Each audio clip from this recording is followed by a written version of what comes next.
Mahomes were never taken serious. Hurts won't be even if they're the 1 seed. Jonathan Taylor plays running back. Stop. Mahomes lost the head-to-head to Josh. Can I confidently eliminate every single person booked behind Josh Allen to at least beat out Josh Allen? So I'm in a head-to-head with Stafford May? Game time decisions. Only on SportsGrid.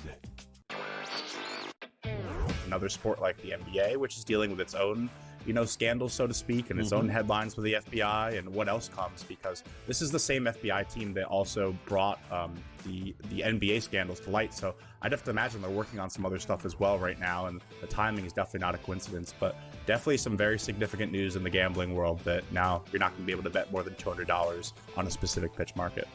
Newswire. Only on SportsGrid.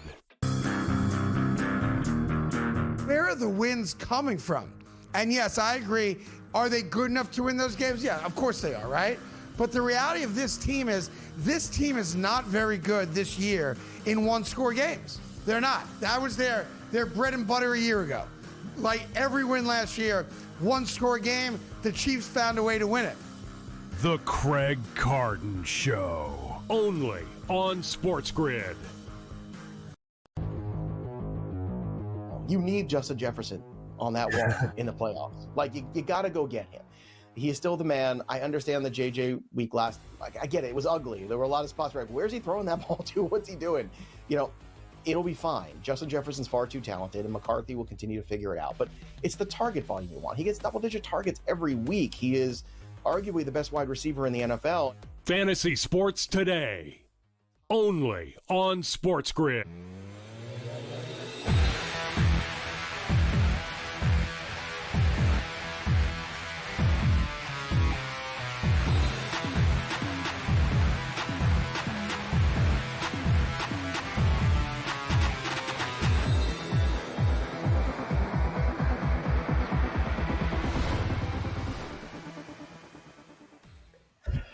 And welcome in. It is in-game live game day here on a fabulous football, perhaps Friday. Scott Wetzel, Gabriel Morency for the next 2 glorious hours, right up until 10 p.m. Eastern time. We do have some college football. In fact, we got maybe the biggest split in the history of college football. I kid you not, versus wins versus losses that one particular team has. We'll get into that. Got some college basketball, little NBA, little NHL. So plenty of things to put a couple of shekels on. College football opposite picks coming up in about an hour and a half or so as well. But before we get to it all, it is game time, as we like to call it here. What's betting you off tonight, Gabe? Ready for a big weekend of action once again this evening. I'm going to start off on a positive note tonight. I'm happy we have a new sport to add to the rotation to bet on, and everybody will have access to this. The PWHL drops the puck tonight. Nice. So year 3 of the Women's Hockey League, and I tell you what, this league continues to grow, super successful. The Vancouver Golden Eyes make their debut tonight, Scott, and they've sold 15,000 tickets. They sold the arena out. It's literally a sellout for their first ever game this evening. And every sports book has lines up for the PWHL, the Professional Women's Hockey League. And we have the Seattle Torrent and the Vancouver Golden Eyes both making their debut tonight in front of 15,000 people in Vancouver. And I've got a pretty strong angle in play for this hockey game this evening that we'll share a little bit later on. Leave it to you to have an angle in a debut of a league. Nothing better than that for sure. So I don't know if that's going to make your opening pickoff, but here we go.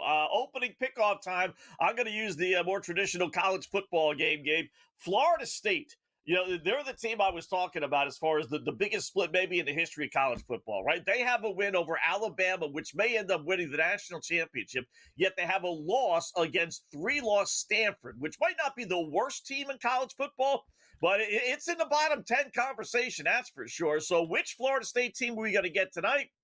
Who actually knows? But I do know they're playing a little bit better lately. So give me Florida State. I'm going to count on their A team, long story short. Lay the 5.5 with Florida State tonight at North Carolina State. My first pick will be the opposite of Florida State. Okay. I'm going to go with NC State tonight. And are NC State a great football team? No. they're a 5-5 football team, but NC State have a tendency to play up or down to the level of competition, right? Once or twice a year, NC State pull off a big upset, and they already did. I mean, they beat Georgia Tech, right? So this is a football team that's capable of winning big-time football games, not like elite football games, but, you know, they can win a football game, but they'll underachieve as a favorite. Now we're getting points tonight, guys, against a Florida State football team that is 0-4 on the road this year. Scott, if we go back in time, they've actually lost 9 straight road games, the Florida State Seminoles. 0-7 in their last 7 road games against the spread. They don't travel well. When you talked about like the split and the dichotomy, I thought you were going to talk about how Florida State play in Tallahassee and how they play everywhere else. So, you know, NC State have burnt me in the past. They're kind of the trendy underdog all the time. But give me, and you know what, it's 6.5 now. So we bought a half point. We got it even 7 here at like minus 118 with the NC State Wolfpack plus the points. All right, I can see it. It's a toss-up game. I just think Florida State's A game might be better than North Carolina State's A game. But counting on both teams to play their A game is probably not a wise thing to do. Next both play 5-5 too, huh? They're both battling, like both trying to get into bowl eligibility. And Florida State get Florida next week, so you know they want to nail this one down tonight. Yep. Next one for me, I'll go with the Chicago Bulls at home, laying 2.5. They're turning into a real good betting team. And what I mean by that is, like you just alluded to with Florida State, that's turning into Chicago. Struggling a little bit on the road, that's going to keep the lines down when they get at home. But at home, they're very, very good. In fact, 6-0 straight up at home. They're on a 12-6 against the spread run going back to last year, obviously. A little bit of a funk here, 2-5. But the line is down to 2 on FanDuel, 2.5. Either way, it doesn't matter to me. Give me Chicago laying to 2.5 at home against Miami. Man, we're really going head-to-head tonight, but I'll get to that momentarily.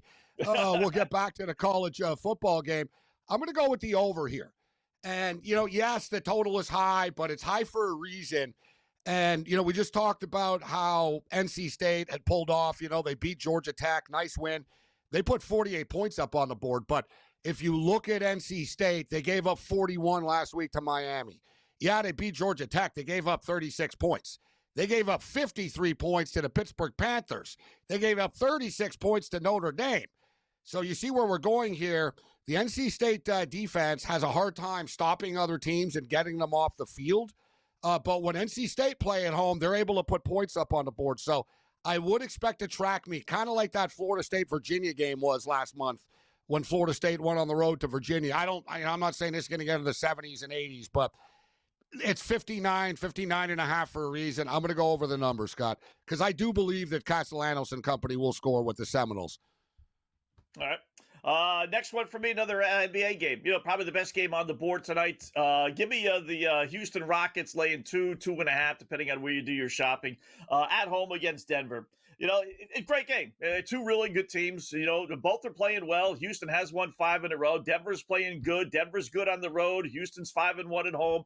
It's basically a toss-up game, and whatever I can get the home team, you know, laying only 2.5 or so in a toss-up game, I'll take my chances. I think the Rockets maybe have a little bit more to prove, kind of a stepping stone. All the guys that are all thrown together, they're all playing well. This is a chance to kind of show the NBA world, okay, we could beat one of the big boys. So little hunch play, the home team. Give me the Rockets laying 2.5. All right, I'm going to hit the National Basketball Association hardwood as well, but we're going head-to-head against Scott tonight in the college football game and with the Miami Heat and the Chicago Bulls. I actually bet on the Bulls a couple of times on their road trip, but for those of you that pay attention, I brought this up the other night in which I said I don't like teams back home in their first home game off of a road trip.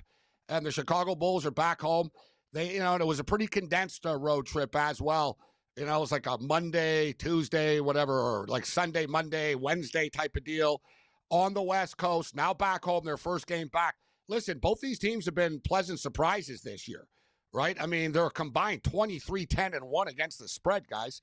But the Miami Heat are 10-5 against the spread this year. They've won 5 of their last 7 games outright.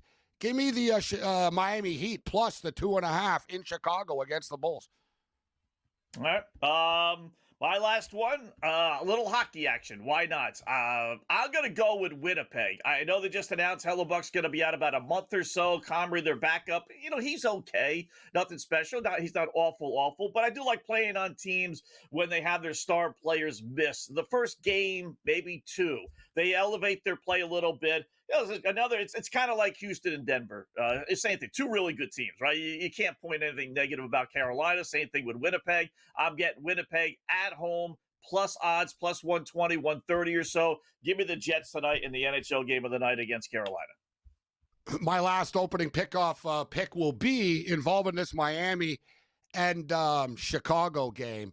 Dear God, the total is 250 and a half. 250 and a half for an NBA regular season game. And I thought the Miami Heat played defense. What about all that Heat culture and all that? What about all that stuff? What about all that junk? But at 250 and a half, and I know, man, I've talked about this, and I said, man, you bet the highest overs over and the lowest unders under, and you'll win more than you lose in the long run. But that was about college football, for the record, because I got a lot of people that bring that phrase up to me often. That was for college football and football as a whole. I'm going to go under 128 and a half in the first half, Scott. That's a hell of a lot of points. They got to get to 129 to beat me. Chicago back off the road trip. Miami want to tighten things up, and they have defensively over the last couple of games. Give me under 128 and a half in the first half. Wow. 250 and a half in the game. I don't think there's been a higher line to start. I really don't. We'll look into it a little bit when we come back in Game Live.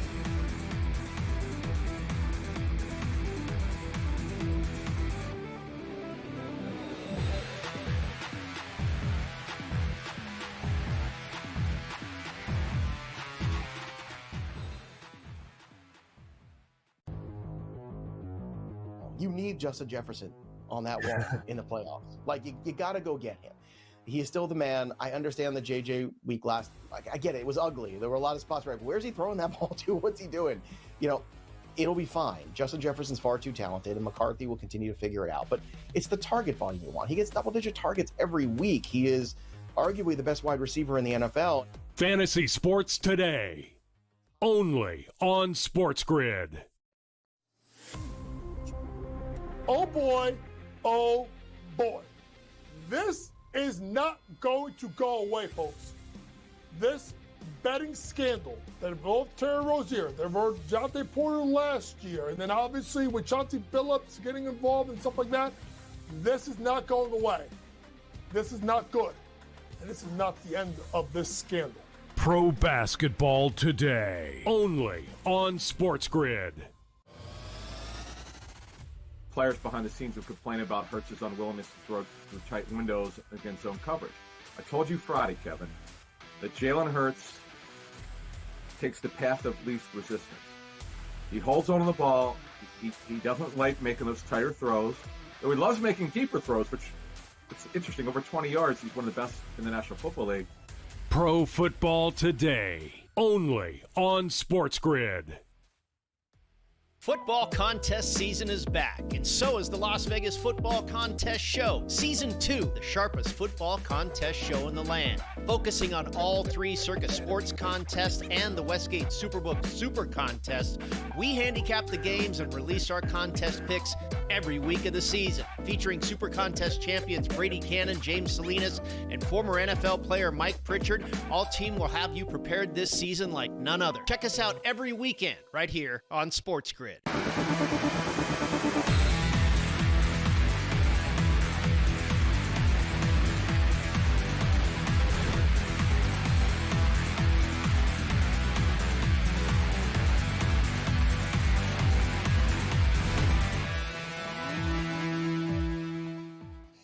All right, welcome back in Game Live. Game Day here on the grid. Scott and Gabe underway. Full lineup tonight. We got college football opposite picks coming up in about an hour and a half or so. Paul Stone Sports will join us in about 20 minutes. Bottom of this hour, we got Terry Bowden, the Bowden Blitz, you see right here on SportsGrid. And then SportsGrid host Mr. Mark Zinno to close out the program basically in hour number 2. So a lot going on.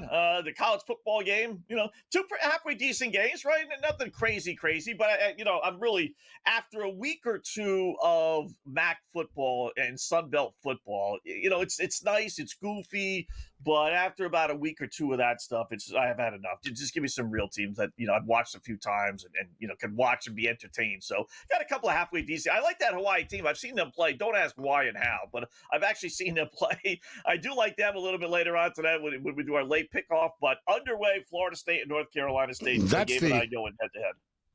That's the more entertaining. Listen, NC State and FSU is good, right? You get these sort of, big conference, mid-tier teams, 5-5, battling for a bowl bid. The emotion will be high for the football game, but Hawaii and UNLV should be a really fun one tonight. UNLV are starting to slip a bit. They have UNLV literally have one of the worst defenses in the country. Oh, right. I'm surprised the total isn't 74 instead of 64. Yet it is going to climb by kickoff. And then you get this Hawaii team that I know pretty well, Scott. I'm buddies with one of their coaches, and I have been for years. So we've got sort of a pipeline, and with the Hawaii program, Coach Jeff Reinbold, who's coaching basically every football league in the world. But, dude, when Timmy Chang took over, they were literally the least experienced college football team in the history of college football. Yeah. Like, since Marshall. Like, literally. And Marshall, of course, got into a plane crash years ago, right? Like they had, when they started Timmy Chang's first year with Hawaii, they had 4 players, Scott, that had played a college football game before. Yeah, I remember that. Think about that. 4 players. Yeah. 4 players. Like nobody had played a game before. They had 4 guys, and it's not like Hawaii get 5-star recruits, guys, all right?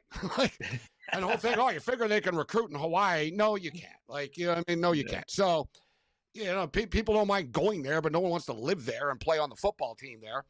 They play in like a 14,000 seat stadium. Like it's, it's not what people think it is. So he really started over and built up that I got to get all the guys on the island to stay here because Hawaii produces a hell of a lot of good football players, Scott, right? Look at all these stud quarterbacks, bro. Like in the NCAA, all these they're all from Hawaii. It's like, all right, he's from Hawaii, the quarterback.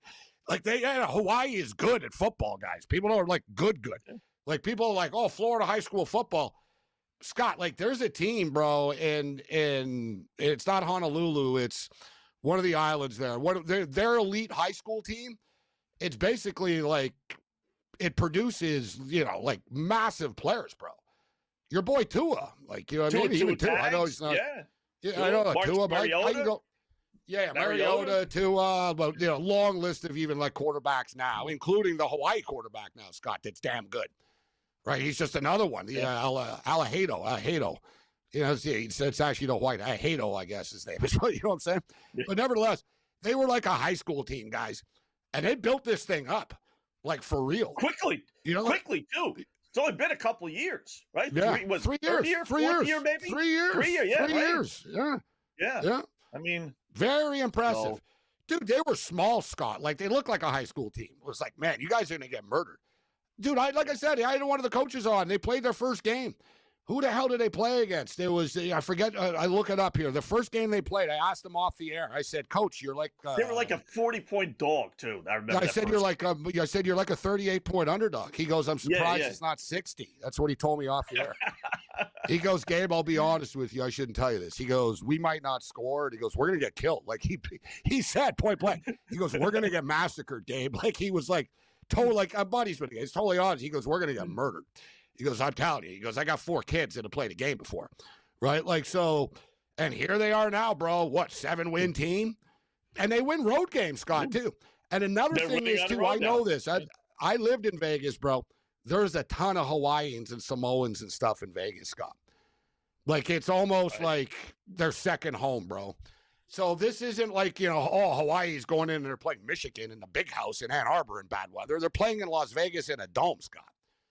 Yeah. Right? You know what I mean? Like, it should be a track meet tonight. They just beat up San Diego State, bro. They murdered. San Diego State are good this year, Scott, as you see. They murdered them, 38-6. Their defense is even good, Hawaii. Well, not good, but you know what I'm saying. They can make a stop. Yeah. Good enough.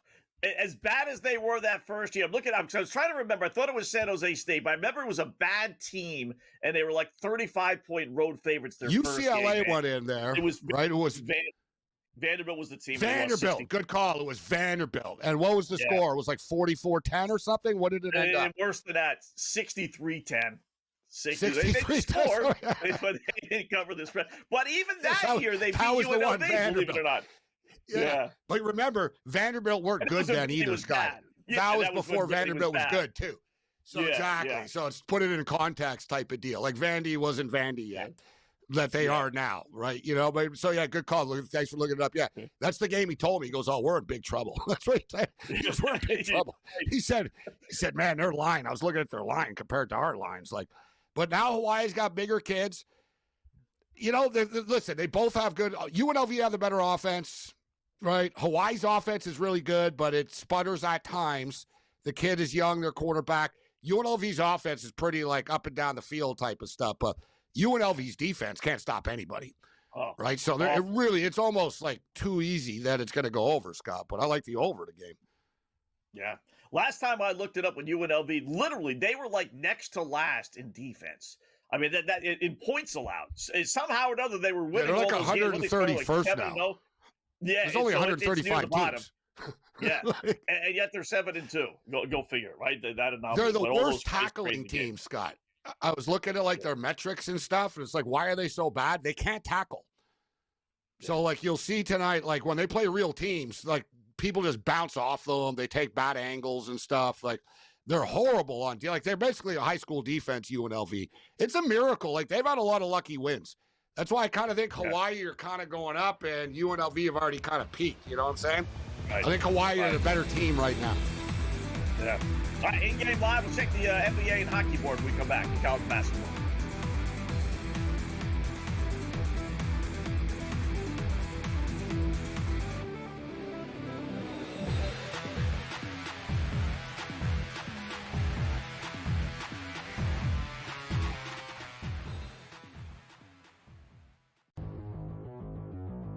You need Justin Jefferson on that wall in the playoffs. Like, you got to go get him. He is still the man. I understand the JJ week last. Like, I get it. It was ugly. There were a lot of spots where, like, where's he throwing that ball to? What's he doing? You know, it'll be fine. Justin Jefferson's far too talented, and McCarthy will continue to figure it out. But it's the target volume you want. He gets double-digit targets every week. He is arguably the best wide receiver in the NFL. Fantasy Sports Today, only on SportsGrid. Oh boy, oh boy. This is not going to go away, folks. This betting scandal that involved Terry Rozier, that involved Jonte Porter last year, and then obviously with Chauncey Billups getting involved and stuff like that, this is not going away. This is not good. And this is not the end of this scandal. Pro Basketball Today, only on SportsGrid. Players behind the scenes will complain about Hurts's unwillingness to throw through tight windows against zone coverage. I told you Friday, Kevin, that Jalen Hurts takes the path of least resistance. He holds on to the ball. He doesn't like making those tighter throws. Though he loves making deeper throws, which it's interesting. Over 20 yards, he's one of the best in the National Football League. Pro Football Today, only on SportsGrid.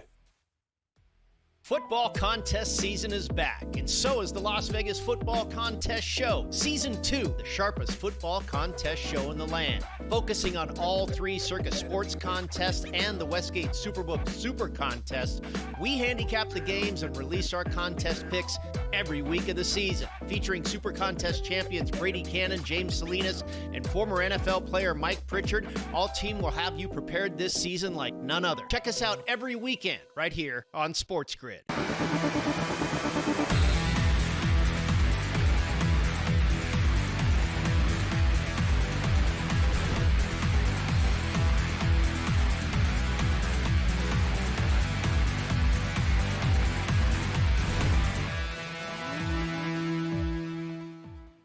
All right, welcome back in Game Live. Game Day here on the grid. Scott Gabe, hour number 1. So we got a little bit of everything tonight. Check the NHL slate. Decent. We got a few games, and the big one is underway. Carolina and Winnipeg already 1-1 just a couple of minutes in. So no Connor Hellebuck. He's out. He needs knee surgery, Gabe, and it's kind of like a lingering thing that they hoped that it would go away. It hasn't. So they figure, all right, rather than risk even further injury or, do it later in the season when he's not going to be back for the playoffs, they're going to do it now. He'll be out a month and a half. But my concern, USA Hockey, it looks like he'll be back in time for that. But no, he won't. No, he won't. You don't think? Okay. That's around the corner, Scott. When's the start? They need to name the rosters on New Year's Eve. December 31st is when you name the roster. Right? Yeah. But I'll tell you what, I'm glad that you bring this up, because if there's one position, Scott, of strength for USA Hockey, it is the goaltending situation. Like, damn, they're deep. Right? Like, you look at the amount of goalies that USA have. Most of the top goalies in the National Hockey League are American right now, except a lot of them are injured, right? A lot of them are injured, but this opens up the door. Spencer Knight, classic example, Scott, playing great hockey right now for the Chicago Blackhawks. He's American. Swayman is American. They're all American. Almost every goalie is. Thatcher Demko of the Canucks, but Thatcher Demko's always hurt as well. And honestly, is Hellebuck the number one guy? I guess he would have been. He played the Four Nations, but he's never won anything, Scott, right? I know. Like, the Jets don't win. He didn't win in the Four Nations. He didn't stop it. You know what I'm saying? Like, that's why Binnington's the goalie for Canada. It's like, is he great? No, but he's won a Stanley Cup. He's played in big games, and he's one of these dudes. He's like Kiki Hernandez, Binnington. You know what I mean? Like, you wouldn't take him for your, like, I want Binnington to be my goalie. He's an NHL team, but he's a scrappy SOB, Scott, and they trust him, right? He's won games before, right? And in overtime, he stepped up big for them. So it's all about that trust factor. But, yeah, this is definitely something to keep our eye on for the goalie situation for the U.S. Olympic team. We're very excited about that whole tournament, Scott. And the Canada are heavy favorites. They're plus 140 to win the gold medal. Wow. That's pretty good. Are they going to have USA are like plus 250. Does he have to prove himself? He's not doing well for St. Louis right now, Binnington. No, it's up in. Yeah, he'll be. He's definitely going to be on the team, right? But there's a push for Logan Thompson to be the starter. Logan Thompson's played good hockey for like the last 2 years. He wasn't even on the team last year. But as far as U.S. goalies are concerned, Connor Hellebuck, Jonathan Quick, Jake Ottinger. So I would say Ottinger would become the guy. Yeah. He was the backup for the Final Four there. Whatever you call it. Jake Ottinger. And speaking of, winning games, so Jake Ottinger's played in big games before. Jonathan Quick is old. John Gibson is American. Thatcher Demko, Swayman, Casey DeSmith, Joey DeCord. I would say right now, if Connor Hellebuck isn't on the roster, Scott, I'd say it's a 1-2 situation with Jake Ottinger and Jeremy Swayman. Yeah. And I would think Demko, but he's hurt now, so I don't know. He's always hurt, Demko. But... He's always hurt on the Canucks. He's always hurt. Yeah, that's the thing, Scott. So think. Yeah, and I know. Trust me, I know this situation well. So if you're, he always gets hurt. He comes back and he gets hurt again, and even worse, Scott. You'll like this. I'm sure you'll think the same way. I'm like, this isn't good. He got hurt again. He was out for like a week and a half this year, and he came back again. And he got hurt in the first game he came back. And they said after the game, it's good news, though. It's not the same injury. It's just something else. I'm like, how is that good news? I'm like, so now he's got another injury now. Like, he's got a new injury. I would have rather, you know what? Yeah, he just needed a little bit more time on the knee. You know what I mean? It's like, no. You're like, no, his knee's fine. It was something else. He pulled something.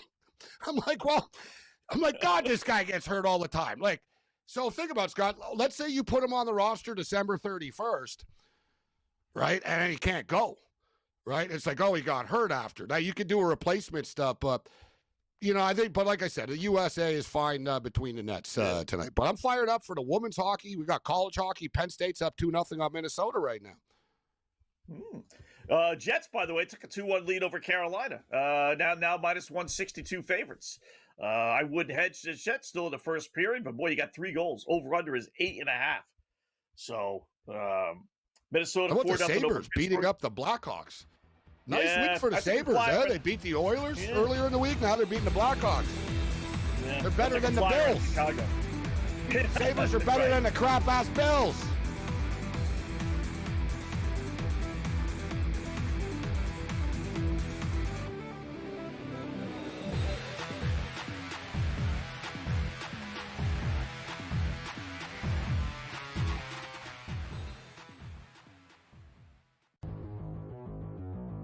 You need Justin Jefferson on that wall in the playoffs. Like, you got to go get him. He is still the man. I understand the JJ week last. Like, I get it. It was ugly. There were a lot of spots where, like, where's he throwing that ball to? What's he doing? You know, it'll be fine. Justin Jefferson's far too talented, and McCarthy will continue to figure it out. But it's the target volume you want. He gets double-digit targets every week. He is arguably the best wide receiver in the NFL. Fantasy Sports Today, only on SportsGrid. Oh boy, oh boy. This is not going to go away, folks. This betting scandal that involved Terry Rozier, that involved Jonte Porter last year, and then obviously with Chauncey Billups getting involved and stuff like that, this is not going away. This is not good. And this is not the end of this scandal. Pro Basketball Today, only on SportsGrid. Players behind the scenes will complain about Hurts's unwillingness to throw through tight windows against zone coverage. I told you Friday, Kevin, that Jalen Hurts takes the path of least resistance. He holds on to the ball. He doesn't like making those tighter throws. Though he loves making deeper throws, which it's interesting. Over 20 yards, he's one of the best in the National Football League. Pro Football Today, only on SportsGrid. Football contest season is back, and so is the Las Vegas Football Contest Show. Season 2, the sharpest football contest show in the land. Focusing on all 3 Circus Sports contests and the Westgate Superbook Super Contest, we handicap the games and release our contest picks every week of the season. Featuring Super Contest champions Brady Cannon, James Salinas, and former NFL player Mike Pritchard, all team will have you prepared this season like none other. Check us out every weekend right here on SportsGrid.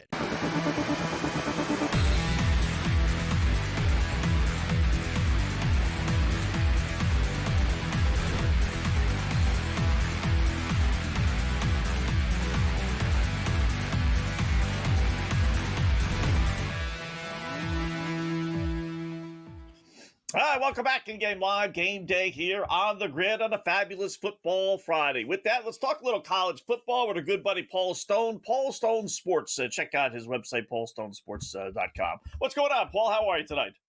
Oh, doing well, Scott. Just getting ready. We're already here, week 13. Seems like the season just started a few days ago and winding down already. So I always get a little bit sad this time of year, but got a lot of good college football left. Yeah, it's depressing. It didn't go by. Yeah. We're one step closer to death. It's another season in our life gone, Scott. Like, that's the way I look at things. Like, I measure my life by Super Bowls. I'm like, oh, there's another year gone, right? Like, you know, I mean, like, that's why I realized, I'm like, man, the season's over already. But you're right, man, it just flew by. But really, it's just sort of getting started, isn't it, Paul? Right, with the, you know, the rivalry week next week, big USC game tomorrow with the Ducks. Missouri and Oklahoma tomorrow is a big one as well. And we've got a couple of, I find it this week, guys, it's not a big week as far as like, you know, blue bloods and the playoffs and all that type of stuff. That'll happen next Saturday. But I don't know about you, Paul, but it looks like a pretty good betting card this week. A couple of games did jump off the screen at me. Yeah, you know, I think it's a really good card, Gabe. There's always, you know, whether you're looking at the marquee games or games that maybe are not drawing as much of the public's attention, so to speak.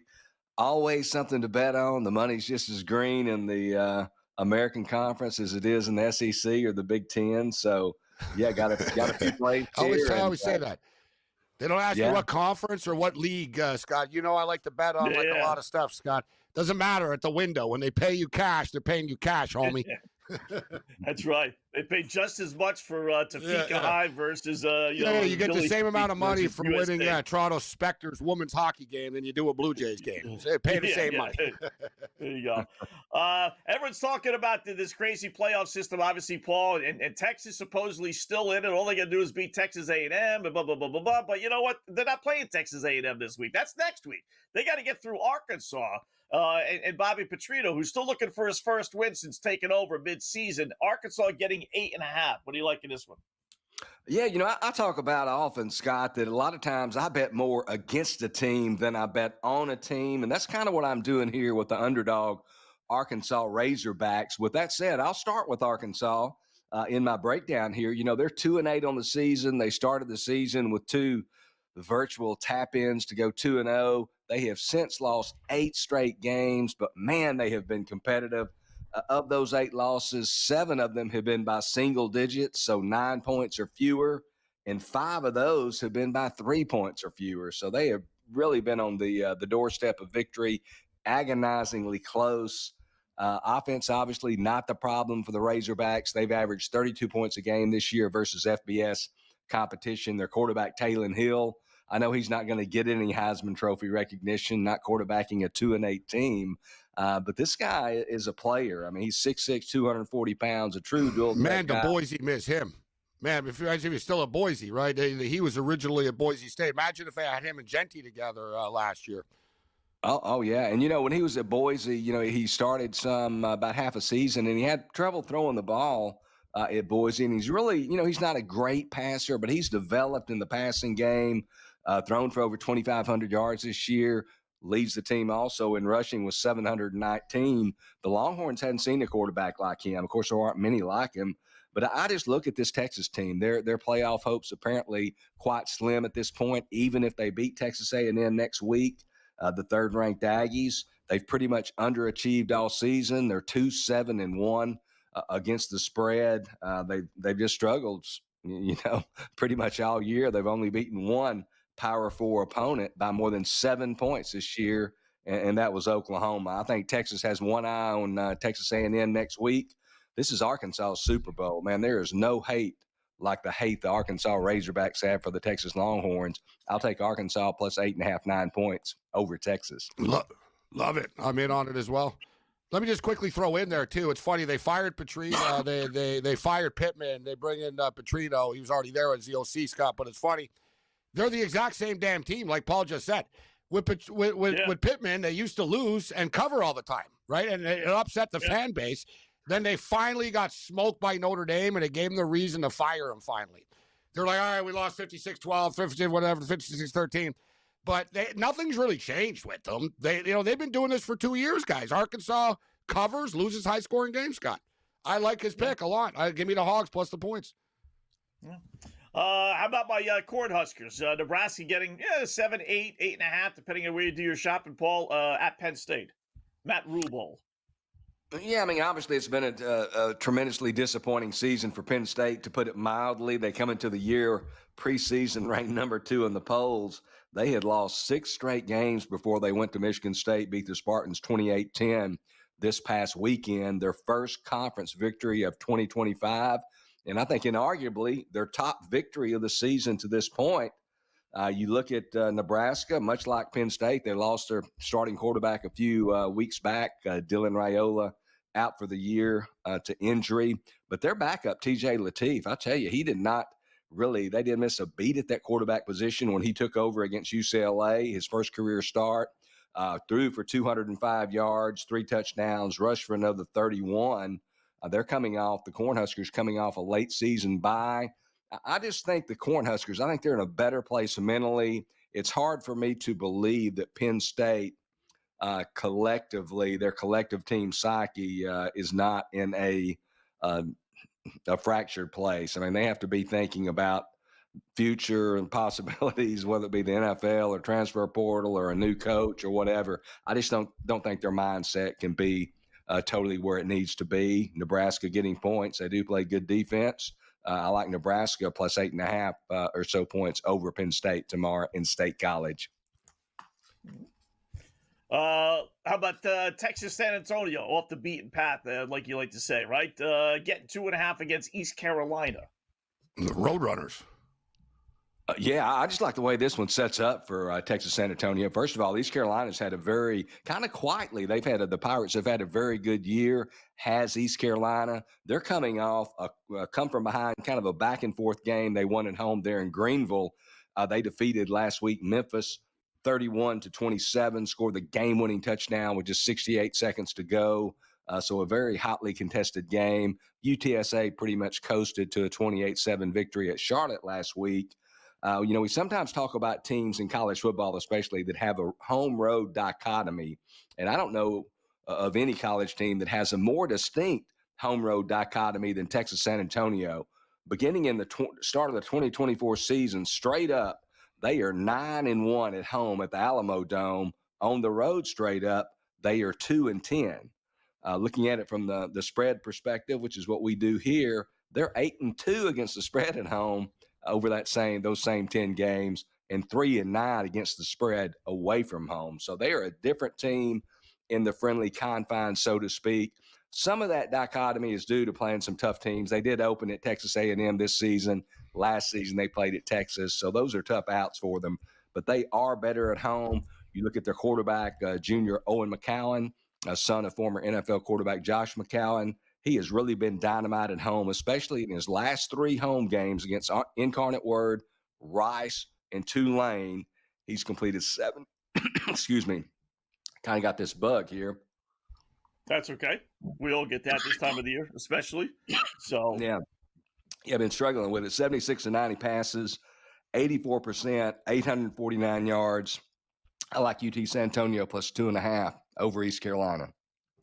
You know, there's an interesting dilemma, Paul, in that conference right now, in that Tulane is ranked highest, but depending on tiebreakers, they might not get into the AAC championship game. So I don't know how the pollsters handle that, but if they're ranked the highest ranked team, but they don't win their conference, so would they still get in? Or would they take the conference? I think the conference. I think if North Texas beats Tulane in the championship game, North Texas would get in. Tulane wins, they would be in. Right. Paul, great job, man. Appreciate it. Thank you. Appreciate you having me on.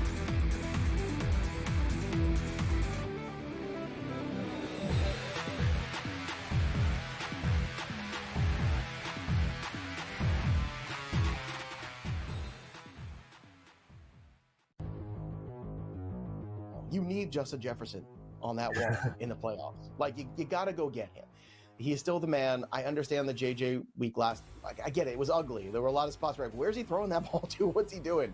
You know, it'll be fine. Justin Jefferson's far too talented, and McCarthy will continue to figure it out. But it's the target volume you want. He gets double-digit targets every week. He is arguably the best wide receiver in the NFL. Fantasy Sports Today, only on SportsGrid.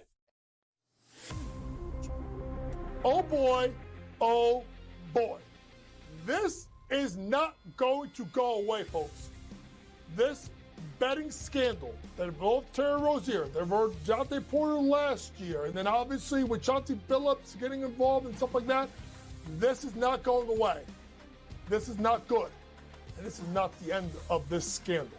Pro Basketball Today, only on SportsGrid. Players behind the scenes have complained about Hurts's unwillingness to throw through tight windows against zone coverage.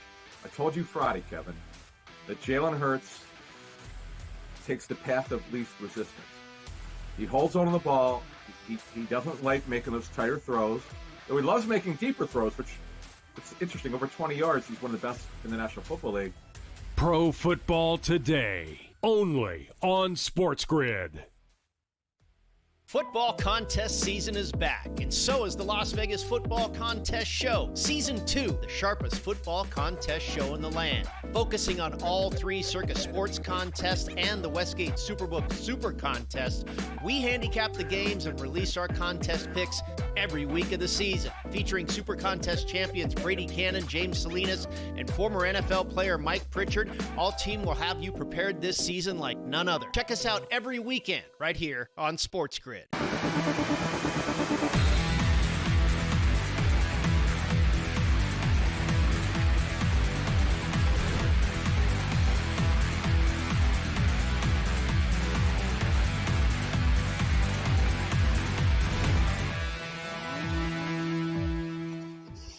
All right, welcome back in Game Live, Game Day here on the Grid. Scott and Gabe, hour number 1. Thanks again, Paul Stone Sports. Check out the website, Paul Stone Sports. As I brought up with him, Gabe, it's an interesting. I love quirkiness. I love finding all these little quirky, goofy things. So here's the goofy thing with the American Conference, right? So the top 5 conference champions get automatic bids. Like, there is no automatic SEC bid or automatic ACC bid. It is the top 5 conferences. Those conferences will obviously be the top 4, and then you have it's top 4 conferences and an invite. The top 5.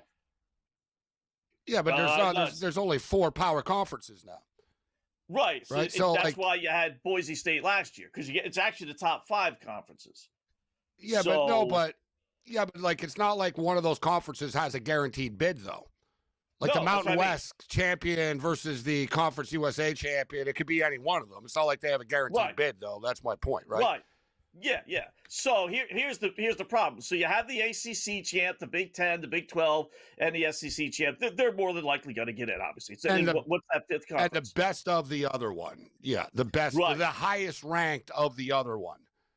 Right, and that's the key, Scott. The highest ranked. That's the key, right? The highest ranked of the other one. I got to look it up. Is it the highest? A team ranked, could win. Or is it the champion of the highest ranked conference? A team could win, but the conference could say, "Yeah, we're not sending this team." Right? Each conference has a thing. Like the Big Ten has a thing where they have the final decision and an ultimate tiebreaker if it's like 6 teams are tied type of deal. So each conference sort of handles it differently. Right, because that's what could happen. Because right now the American Conference is the highest 5th conference. It's not the Mountain West this year or even James Madison Sunbelt. So the problem comes into play is that Tulane is the highest team, that's ranked. However, Tulane might not play in the conference championship game because of all goofy tiebreakers. They may be the odd man out. There's 4 teams with 1 loss. So my question would be, let's say they don't get to play in the conference championship game. And let's say Navy plays North Texas. Do they have to take the winner of Navy North Texas? Because the rankings may still have Tulane ranked higher as they do now. They don't, but they don't have to, but they would because they wouldn't want the look of that. You know what I'm saying? They'll make sure they'll bump up the champion. They'll exactly. They'll just totally bastardize their rankings so they don't have people say, "Well, listen, we've had Tulane higher the whole time. And all of a sudden, it's Navy. Oh yeah, we think Navy's a little better. Yeah.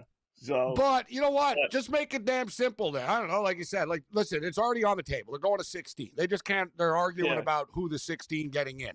The Big 10 and the SEC are trying to hijack it, and they want 4 teams guaranteed in each of the 16. Yeah. So, sorry, you expanded, guys. You're just going to get more of these mid-tier power programs in. You know what I'm saying? Right. They want, you know what, Scott, where we're going with this is, they want 3 lost teams in the playoffs. Yeah. Look, they're already making a case for Texas now still. It's over, Texas. You're not a playoff team. Right? Oh yeah, but if they beat Texas A&M, it's dude, right now, you know what I mean? We're not doing this, but we're gonna end up doing it with 3 lost teams. So that's all that's gonna end up happening. The 9-3 Michigans and the 9-3 Texases are gonna steal the spots in an expanded playoff. That's all that's gonna happen. It's a never-ending circle. All this talk about this, but we know, does James Madison have a hope in hell against anybody? Does North Texas have a hope in hell? What happens if North Texas has to go to Notre Dame or something in the opening round of the playoffs? How's that going to end? Yeah. Maybe one of those teams would win 1 game, but that's it. And then it would be because basketball is different, right? Basketball is different, right? A little school can win in basketball. You can hit a bunch of threes. The other team's cold, right? It's a neutral court. You know what I mean? They didn't plan to play you. You're playing them every 2 days type thing. The David versus Goliath stuff, it doesn't happen in football, guys. It doesn't happen. You know what I mean? And even, how about this guy? I want to bring this up, actually. College basketball, I saw this stat today. Ranked teams, top 25 teams, are 85-0 against unranked teams this year. Wow. 85-0. Not one. Yeah, those money line parlay players have been cashing, baby. They've been cashing, Scott. Hasn't been one upset. Wow. That's amazing. Not one upset. 85-0. I wanted to bring that up. I'm glad I remembered. Yeah, 85-0 coming into tonight. Wow. That's funny. And it looks like it's going to be 86-0 because I got Cincinnati plus 9.5. They were leading at halftime against number 6 Louisville. Now they're down 11. unable to score in the Right, second really, half. see, there we go. So, I'd like to know the point. I don't know the point spread. I'd like to see the point spread numbers, though, those 85 games. Yeah. I'm sure a lot of those, you got a lot of Duke versus who they playing tonight, the blowout city. There's been a lot of There's been some 40-point competitive. favorites and stuff. Yeah. There's been a lot yeah, of but big, not like all. UCLA have been favored by 30 every night. Speaking of which, here's another trend. I don't know if you guys saw this one, but Kirby Smart. So Georgia are playing, and I've talked a lot about Georgia struggling in the first halves and first quarters of games, but Kirby Smart, they're playing Charlotte. This is the only problem. Charlotte are so bad, so it's kind of scary, but Kirby Smart is 0-15 in his career when he's favored by 38 or more points. Yeah. 0-15. And they're the 43.5-point favorites against Charlotte, the 49ers tomorrow. Georgia Bulldogs versus Charlotte. Mark Lawrence sent out a trend. They're 1-9 against the spread as 30-point favorites as well. See? They don't run up the score, these teams. They don't. They don't play. Credit. And they got Georgia Tech next week on a short week. So exactly. It's even less. And it's less a Friday game. Yeah. It's a Friday game, and he's in a weird spot. Like, talking about weirdness of college football, Scott, like, Georgia might not even play another SEC game this year. Like, they might, Right. you know what I mean? There's no guarantee. They would need Bama to lose. They're not. So think about this, guys. Yeah. Georgia has one loss. They could play. They're playing Charlotte tomorrow, stupid game. Then they wrap up with Georgia Tech, an ACC team. Then they just kick back.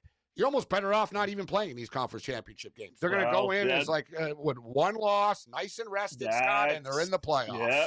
Huh? That brings up the question, is Ole Miss better finishing the season 11-1 versus Georgia maybe losing in the championship game and finishing 10-2? Oh, yeah, you get beat up in the championship game. You lose players. Your confidence gets shredded because you got killed. You know what I mean? You're better off not playing. Yeah.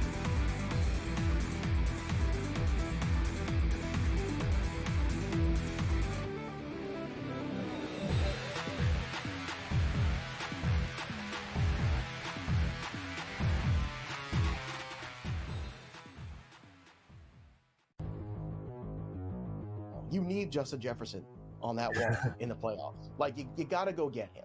He is still the man. I understand the JJ week last. Like, I get it. It was ugly. There were a lot of spots where, where's he throwing that ball to? What's he doing? It'll be fine. Justin Jefferson's far too talented, and McCarthy will continue to figure it out. But it's the target volume you want. He gets double-digit targets every week. He is arguably the best wide receiver in the NFL. Fantasy Sports Today, only on SportsGrid. Oh boy, oh boy. This is not going to go away, folks. This betting scandal that involved Terry Rozier, that involved Jonte Porter last year, and then obviously with Chauncey Billups getting involved and stuff like that, this is not going away. This is not good. And this is not the end of this scandal. Pro Basketball Today, only on SportsGrid. Players behind the scenes have complained about Hurts's unwillingness to throw through tight windows against zone coverage. I told you Friday, Kevin, that Jalen Hurts takes the path of least resistance. He holds on to the ball. He doesn't like making those tighter throws. Though he loves making deeper throws, which it's interesting. Over 20 yards, he's one of the best in the National Football League. Pro Football Today, only on SportsGrid. Football contest season is back, and so is the Las Vegas Football Contest Show. Season 2, the sharpest football contest show in the land. Focusing on all three Circa Sports contests and the Westgate Superbook Super Contest, we handicap the games and release our contest picks every week of the season. Featuring Super Contest champions Brady Cannon, James Salinas, and former NFL player Mike Pritchard, all team will have you prepared this season like none other. Check us out every weekend right here on SportsGrid.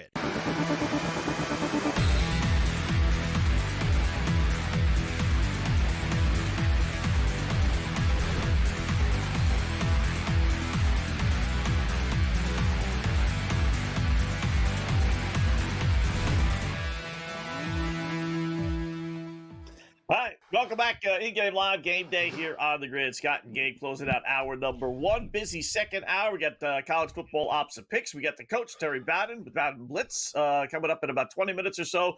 And then we got our good buddy Mark Zino in about an hour or so. Getting some picks from him throughout the evening. So big day in college football. Big day in college basketball as well. I'm holding on 7-3 here. Wolfpack, 8. Scott. Ooh. Just for the record, 7-3 Wolfpack. NC State scored a touchdown on, I think it was their first drive, essentially. FSU responded with a field goal. Now, NC State they're moving the ball. They're at midfield. First down at midfield right now for the NC State Wolfpack. Yeah. Clearly not getting the Florida State A game that I was hoping we would get, 7-3. But that coach will be fired. There'll be a lot of coaching changes, I think, when everything is said and done. NBA, I see your Raptors off to a really good start tonight. They're hosting the Wizards, but that's okay. You got to win these games, right? 57-47. I put a little nugget on Toronto at 14-1. Gave it out to the boys on the podcast, too, that you were saying last night about winning the Cup championship there, whatever they call it. Yeah. 14-1. And you know what? That's not bad. I got the pick in as well. I wish when I liked this kind of like a week ago. I was 2 weeks ago. I was thinking, when they started to turn the corner, because they're actually into it. The Raptors are just they're just dialed in right now. And I'm curious to see, Scott, what the number moves to after tonight. If the Raptors win tonight, they're the first team in the NBA to clinch their spot in the quarterfinals of the NBA Cup. They've already racked up a bunch of wins. No one cares about this NBA Cup stuff, right? So no one pays attention. Dude, I don't care. I'd like them for the win, but I'm talking about I don't know when it's a regular. That's why they do these courts, Scott, because we wouldn't know the difference. It's a cup game. You know what I mean? I don't know. But anyways, the Raptors beat the Nets and the Wizards and whoever, the Sixers the other night. They've beaten a bunch of teams in their group that I don't give a crap about, but they've already clinched. They win this game tonight, they're the first team in the NBA, Scott, on to the quarterfinals of the NBA Cup, bro. So that number's going to plummet from 14-1. I'm curious to see what it moves to once people clue in. What? The NBA Cup, it's actually brackets are being set now?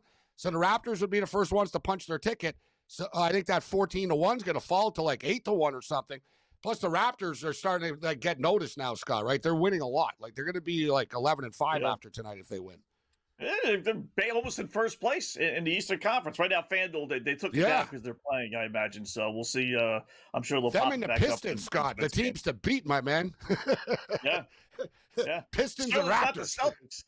Celtics losing by 8 tonight, so it's certainly not them. Wow. Yeah, Pistons and Raptors. There you go. How about a little polygraph Kalshi, or polymarket, rather, polygraph. Polymarket Kalshi, little bet for us. What do you got tonight for us, Gabe, with that? Yeah, you know what? So there's two big predictive markets right now, Polymarket and Kalshi. We're going to mix it up a little bit. We gave you a Polymarket play the other night. Will DraftKings open up a predictive market before December 31st? I said no. Here's another no angle, guys. And I never thought I'd be on the air giving a trade and a prediction about the Pope. But here we are right now. Who's going to be the number one search person on Google this year? And I don't know who's, listen, we don't have to pick who's going to be number one. This trade is simply that it will not be the Pope. So there's a new Pope, the dude from Chicago. He's, he's a baseball fan and stuff. So, and he's charismatic. He's American, the first American Pope. Yeah. So he got searched a lot when he got selected, but that was a while ago. And believe it or not, so it's not really rocket science who the most searched person is Donald Trump. So Donald Trump right now is by far the most searched name on Google because he's in the news every day. The other big contender, believe it or not, is Bianca Censori, Scott. You know who Bianca Censori is? No. Bianca Censori is the nut job Kanye West's girlfriend. She basically walks around not half naked, she walks around naked all the time. 3/4? Yeah, in the streets. She paints her breasts. She walks around naked all the time. So much so she nearly gets arrested. So she gets searched a lot. And I'm surprised. I didn't realize this, but she's actually the second most searched person on the internet this year after Donald Trump. It will not be Pope Leo. $100 gets you back $164, Scott. Not a bad deal, bro. Wow. Really? put $100 down, you get 164 back, right? You know what I mean? Or 1,000 for 1,664 back.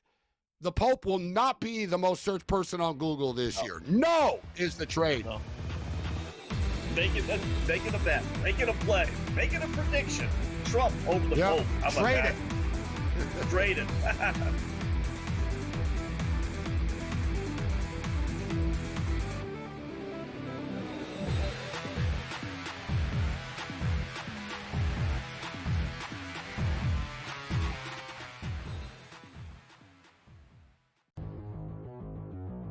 You need Justin Jefferson on that wall in the playoffs. Like, you got to go get him.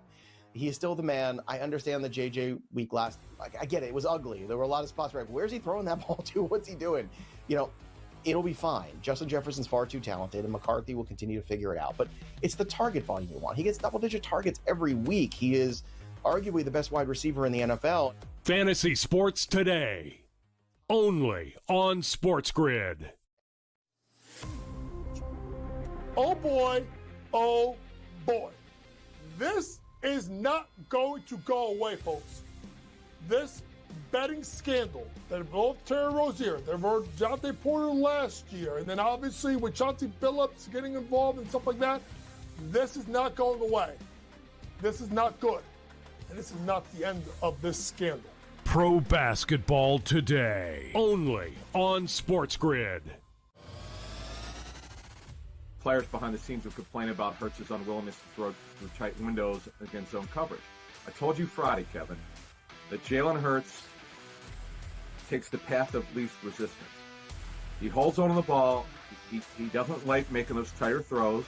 Though he loves making deeper throws, which it's interesting. Over 20 yards, he's one of the best in the National Football League. Pro Football Today, only on SportsGrid. Football contest season is back, and so is the Las Vegas Football Contest Show. Season 2, the sharpest football contest show in the land. Focusing on all three Circa Sports contests and the Westgate Superbook Super Contest, we handicap the games and release our contest picks every week of the season. Featuring Super Contest champions Brady Cannon, James Salinas, and former NFL player Mike Pritchard, all team will have you prepared this season like none other. Check us out every weekend right here on SportsGrid.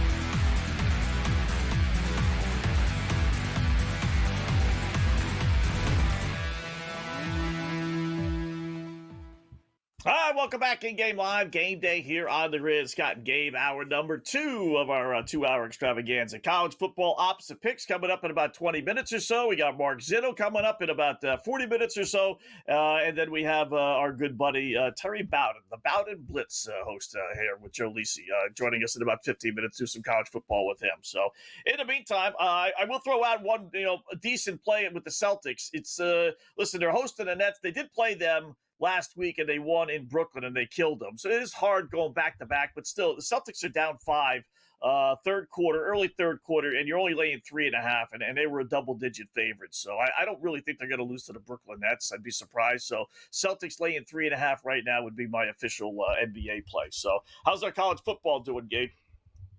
It's 7-3 still. Still 7-3 right now. The total is all the way down to 48 and a half. NC State ended up punting, so Florida State 1st and 10 on their own 15-yard line, about to start the drive. But I know we got some more picks ready to roll. So what do you got, right, Scott, for our pickoff? Right. Don't mind me. I kind of forgot of our own little project here. Late night pickoff, right? We talked about it. I'm going to buy Hawaii. I get the hook. It's 2.5. Most places you can buy the hook. At FanDuel, you can't for some reason or another. I'm not exactly sure why. They got all kind of old adjusted odds, but you can't actually buy just a half a point. I love buying a half a point, especially when it goes to a magic number. I'll accept winning a little bit less. I won't lay. If you got to lay $1.20, $1.25, I'll just do whatever normal $100 bet if that's going to be your number, and I'll just win 85 versus winning 90 on a minus 110 bet. So long story short, give me Hawaii plus the 3 at UNLV. I think they win outright. I'll start off with the over of this football game. Now you look at Hawaii, and Hawaii's defense can come up with some stops, but let's not overreact about that 6-point game last week where they held San Diego State to 6 points. San Diego State are very erratic, right? They got shut out before. Their offense is sort of all over the place, the Aztecs. So, but Hawaii's offense has been very consistent. 38 against San Diego State, 38 against San Jose on the road, 31 on the road against Colorado State, 44 at home against Utah State. So you see the 44 on the road against Air Force. They can score on the road, and this is not, it's a road game, guys, but it's UNLV. There's going to be like 23,000 people there. It's indoors at Allegiant Stadium, and quite frankly, the kids on Hawaii are going to be all fired up to play where the Raiders play and stuff. So I love the over. It'll be my first pick of the pick-off here. Let's go over 64, 64.5 now, whatever, but I love the over of this football game. All right. I'm going to go a little value pick here, and I'll be watching the game. My Boston Bruins getting a decent number, plus 155, 165, depending on where you do your shopping against the LA Kings. Kings are weird. They've been historically a good home, bad road team. It's the other way around. They're great on the road this year, not so much for at home. Boston, they had a 7-game win streak. They have lost 3 of their last 4, including 2 in a row. But, yeah, I had them the other night. I like going back on teams I lost with the other night. And you're getting a pretty fat number here. So give me the Bruins plus the 160, 165 or so against the LA Kings. I do not recommend college football teasers very often. Like, how many times have I given them on the show? Like never, basically. But I think tonight is a good instance of this. Every UNLV game is close, guys, right? Like, we talked about Hawaii's angle, but you look at the UNLV Running Rebels, they can score, all right? They got held to 29 points last week, at home against Utah State, which was somewhat of a surprise. But before that, look, 42, 35, 31, 51, 31, 41. You get the gist of it. UNLV's offense can score quickly. Their defense can't stop anybody. They're ranked like 132nd out of 135 teams in college football. But they can beat Hawaii. Like, this game's going to come down to the wire. They're going to trade points. I like Hawaii getting a teaser. Now, they were 3 earlier in the day. Now it's 2.5. So you get Hawaii up to plus 9.5, and you get the over beat down to about 57.5 right now. So give me a 7-point teaser with the Hawaii, the Bows. 7-point teaser to the over. All right. College basketball, my next 2. I'll start with one of the games over in the Bahamas. Give me Texas Tech plus the 2.5, 3 maybe if you're lucky against Purdue. Good game. Purdue's undefeated. Texas Tech is 4-1. Both ranked. Obviously, Purdue is 1, 2, or 3 depending on the poll. Texas Tech did suffer a loss, so they're around 15 or so. But they're 2 really good teams. I don't like betting on Purdue in a big game. It just when they win one, then I'll finally bet on them. So give me Texas Tech. I'm all over their football team this year. I'm going to be all over their basketball team as well, getting a couple of points. Fun basketball game coming up, indeed. I'm going to stick. Here's a football prop for people, which I know not everybody can do in every state, but maybe it's on the predictive markets that doesn't care what the states have to say. maybe you can find this, but all kidding aside, Jackson Harris, guys. Jackson Harris, wide receiver on Hawaii, 42 catches on the season, 731 yards, 10 touchdowns on the season. We talked about UNLV's porous defense, and UNLV's secondary is bad. Like Campbell threw for like 500 yards on him type of deal. Like, everybody throws on UNLV. Air Force threw on UNLV.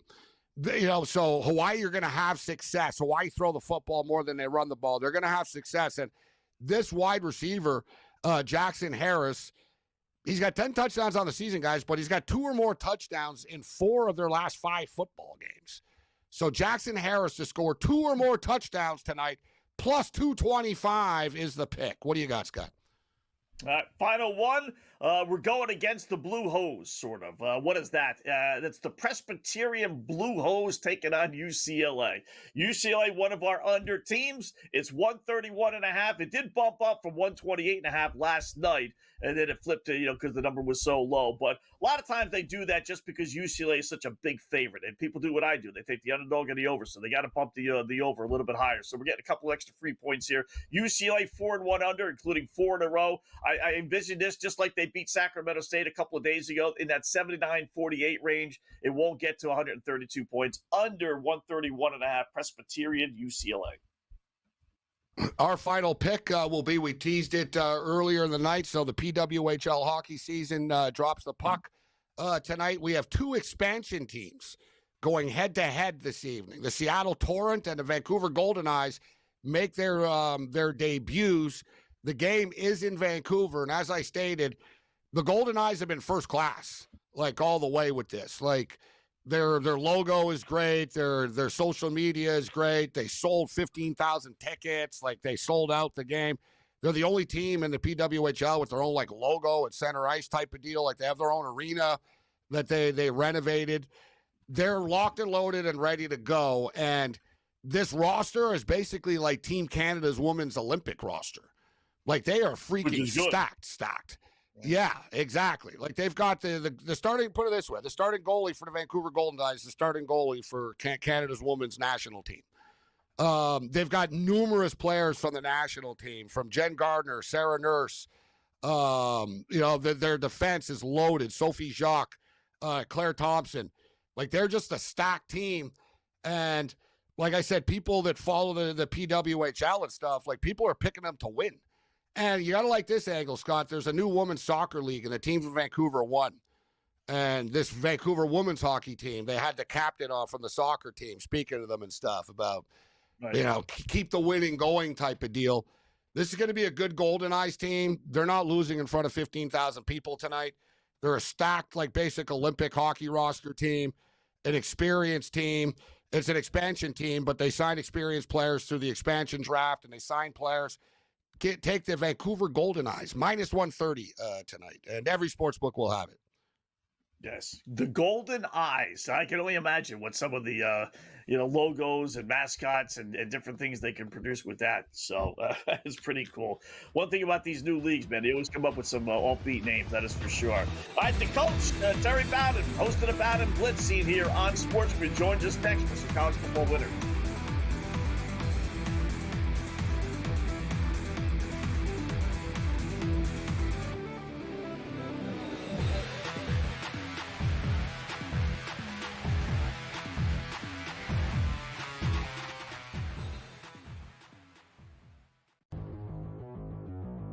You need Justin Jefferson on that wall in the playoffs. Like, you got to go get him. He is still the man. I understand the JJ week last. Like, I get it. It was ugly. There were a lot of spots where, where's he throwing that ball to? What's he doing? It'll be fine. Justin Jefferson's far too talented, and McCarthy will continue to figure it out. But it's the target volume you want. He gets double-digit targets every week. He is arguably the best wide receiver in the NFL. Fantasy Sports Today, only on SportsGrid. Oh boy, this is not going to go away, folks.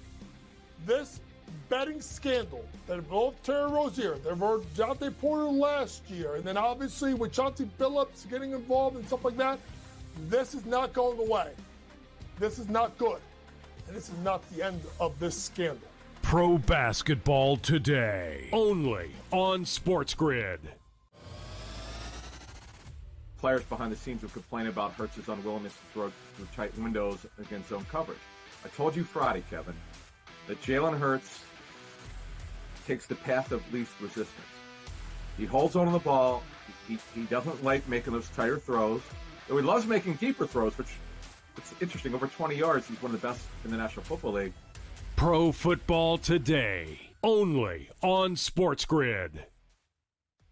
Football contest season is back, and so is the Las Vegas Football Contest Show. Season 2, the sharpest football contest show in the land. Focusing on all three Circus Sports contests and the Westgate Superbook Super Contest, we handicap the games and release our contest picks every week of the season. Featuring Super Contest champions Brady Cannon, James Salinas, and former NFL player Mike Pritchard, all team will have you prepared this season like none other. Check us out every weekend right here on SportsGrid.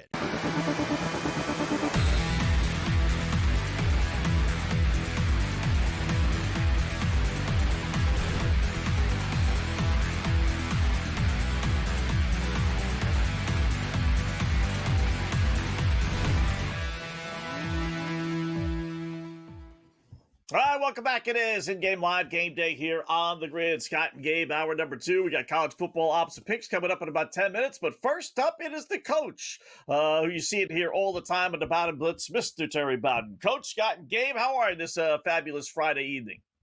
Doing great, guy. Finally got a good Friday night game going on. Just for some old time's sake, Florida State, NC State. But there's some games tomorrow that are going to make a difference in conference championships and the college football playoffs. That's for sure. Yeah. Well, let's start with Oklahoma and Missouri, 2 ranked teams going at it. I don't know who's going to be a quarterback for Missouri. It does make a difference, clearly, with them. Sometimes this with schools, no, but with them last week for sure. Oklahoma laying 5.5. Looks like it'll be Prabula, Scott. I think it looks like it's going to be Mo Prabula starting in this game. Okay. Yeah. Just make sure you can believe Drinkwitz. When he says he ain't going somewhere, that means he's going somewhere. When he say if somebody's hurt, that means they're not hurt. He has a good time playing with the rules, but I don't think the quarterback position. I think you're right. They can't win if Trabula doesn't play. I don't believe, but I don't think that's in their offense. He's just got to do a good job of managing their offense and doing a good job, and he does a good job with that. But they're an overall team. But to me, Oklahoma's got the defense to take care of the most important thing that Missouri does is run the football, and I like that's what Oklahoma's strength is. Mm-hmm. So Oklahoma laid a 5.5 on that one. How about game number 2 on our list? USC, maybe the best game on the board? USC and Oregon. Yeah, I think this is a good one. And I tell you, USC's going to score some points. They can score. They're productive, but they give up points too. They give up 34 versus Illinois, Notre Dame. They gave up 34. And I tell you, Oregon has been playing better and better. And the things that I like about Oregon late in the season, they can run the football. They can control the football. They can run it. And they've got the best pass defense in the country, which is the exact thing that gives Southern Cal problems. And then they're playing at home. There's no place tougher to play than an Allen Field. And so again, that's a lot of points, but I think they're going to be able to hold on. And I'm going to go with Oregon. I'm going to go with Oregon to beat them and cover the number. Cover the 10, huh? Yeah, I think King Miller it ain't is a easy, big but I Southern Cal. I'm Riley. The big games. I'm just not convinced. He's shown he can do it at Southern Cal. Man, what a big game for him too! If he could pull it off, huge. Coach, Yeah. Then like like you said. They control their own destiny, essentially. If they sure win do. out, they're going to make things tough for everybody. But Oregon could probably afford to lose this one and still make it. But I'm just thinking this is a big game now. This is Oregon. Oregon, they're at their best right now playing football. And I feel like after watching them play the last couple of weeks, I like the way they are trending right now. All right. This line, I don't get at all, Co. What am I missing? Georgia Tech at home. 9-1, laying only 2.5 against Pittsburgh. Well, Pittsburgh's defense against the run is very, very good. They're physical. They have played well in the past against Georgia Tech, and they've been pretty hot. Their quarterback has been probably the most productive quarterback in the conference. If their freshman quarterback, Mason Heinchel, doesn't turn the ball over, they can score points because everybody scores points against Georgia Tech. But I think it'll be a close game. And in a close game, when you got Haynes King at quarterback, if you're down by 2, he'll find a way to kick a field goal and win. If you're up by 2, he'll get 2 or 3 first downs and run out the clock. He's the most important guy on that football field. That's why I've got Georgia Tech covering on that game and winning the football and covering. And that's what they've got to do because they can qualify again for the ACC championship by winning this game. Pitt would have to win this one, then come back and beat Miami in the final game. Mm-hmm. Last one on the board from your ticket. You're there. Auburn versus Mercer. I got to say, the SEC, I know it's a great conference. Are you being honored, Coach? What's going on? You're going back to the game? Some of these games this week. Well, Auburn was smart enough to claim the 93 team, the national championship for the 83. They had 93 and the 84. It's all about Alabama. Alabama has about 17 national championships, and 8 of them were back when you had 4 or 5 different national champions. It always pissed off Auburn. So they said, we're going to go back and do the same thing. So 93, they ripped back and reevaluated. We were named by the National Football Foundation as the national champion. championship, that team that year, although we were on probation. But I'll say this, my dad won it in 93. He won it at Florida State. He rolled over it with his grave that I'm going to go there and accept the award tomorrow at Auburn with my team. This is unbelievable. I'm glad I brought this up. And I was going to ask, what, Coach, are you in the running? Are you going back? You coaching again? I know that. I mean, there's a lot of looking for a coach, right? I was like, I'm like, what's going on here? I'm pretty sure there was a clause in my contract that said I make $100,000 if I won a national championship. I'm going back to finish hitting that contract. $100K only, huh? Man, you're old. Oh, you got slowed down. I know you love it here, Coach, with us on the grid and stuff, but I think you can make more money at Auburn. I'm just saying. I don't think they're paying off on that one. How successful could you be? How successful, Coach, could you be with all the NIL stuff going on now, back when you were coaching, right? I mean, would you prosper in that situation? Not only that, but how about what kind of contract? I got the SEC and won my first 20 games. I'd have got me one of those $50 million buyouts and been happy to get fired. But anyway, you want to get fired now when you're a coach. You're happy. Yeah, you make more money. Give me my $50 million. Yeah. I cannot see the sense of this whole thing, but anyway, it'll be interesting. But the thing is, Auburn's kind of like a lot of the teams. Most of the SEC teams play their rival game to finish the season, and it's like who can play the lousiest team the week before the big rivalry game, and that's why you see everybody playing, like Charlotte, Georgia playing Charlotte, Auburn playing Mercer, Eastern Illinois. I think that's Coach, a lot of people. Yeah, a lot of people in the betting community like Mercer plus the points tomorrow. Well, you know what? I talked to a staff member the other day. I said, they won 63-7 last week. They're 10-1. They've won the Southern Conference. They better be careful. That's a very good Mercer team. So that was interesting that you said that, because I'm thinking they better be real careful. They were talking about starting a freshman quarterback. I said, you better start whoever can win now. You guys on the staff, you may not be there next year. You start the best guy to win tomorrow. 27.5 point favorites, Auburn are. Yeah, I mean they should win that. Yeah, they should win, but the Ashton Daniels, the quarterback that played so well against Vandy, they're not going to use. They're going to sit him because he's got a red shirt here. The coach Terry Madden Blitz, see it here. All congratulations, Coach. Thank you, man. Yeah, congratulations. Thank you.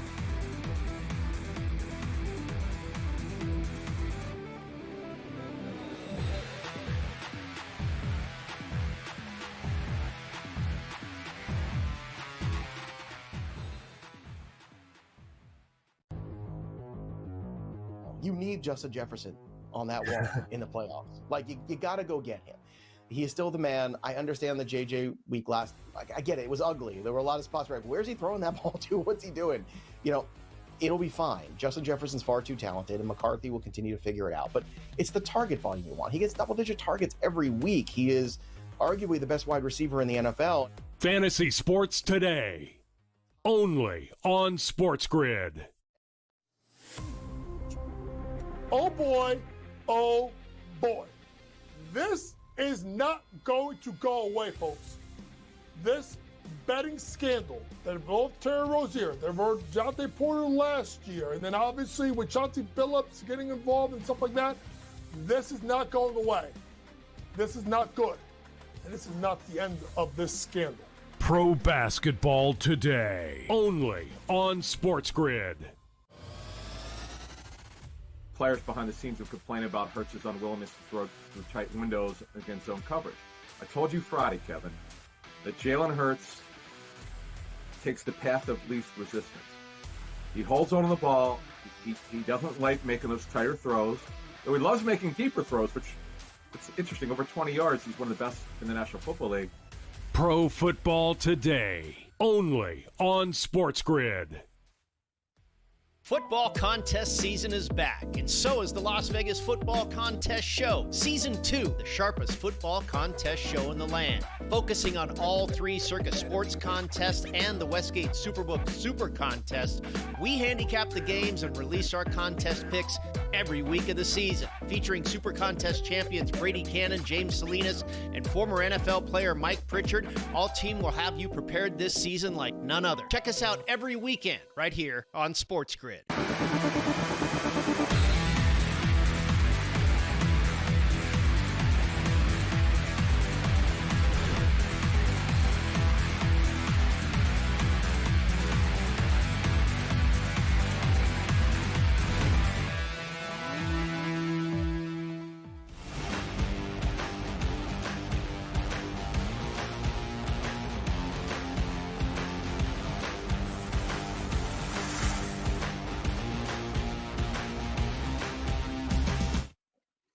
LLs know what that music means. Time to take out the pad and pencils, get set for the fastest and, more importantly, most profitable 5 minutes in radio and television, Opposite Picks. What are Opposite Picks, you newbies ask? Well, we give you 7 games, 7,000 reasons why we like one team, and then we go opposite. Why?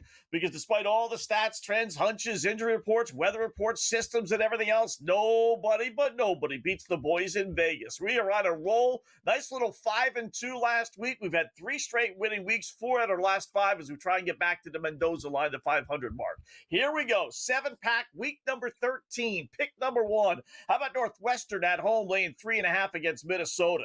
Northwestern needs one more win to get their magical bowl-eligible 6th victory on the season. They have rival Illinois, which is ranked next week, so they know this is their best opportunity. Gophers 0-4 on the road. Get a load of this, losing by 13, 29, 38, and 39 points. Plus, Northwestern 11-2 as favorites. Minnesota 2-9 as underdogs. Love Northwestern here. Give me Minnesota plus the 3.5. Pick number 2, SMU laying 2.5 against Louisville. Louisville stinks, folks. Their season went up in flames these last 2 weeks, losing to Clemson and Cal. They're the college football version of the Christmas Story with Little Ralphie. No national champion anymore, no ACC championship, no ACC title game appearance, no new job for head coach Jeff Brom, no turkey cutlets, no turkey gravy. You get the idea. 7-3 SMU, meanwhile, has that all still available at their disposal. And they're 18-2 straight up their last 20 games at home. Love SMU here.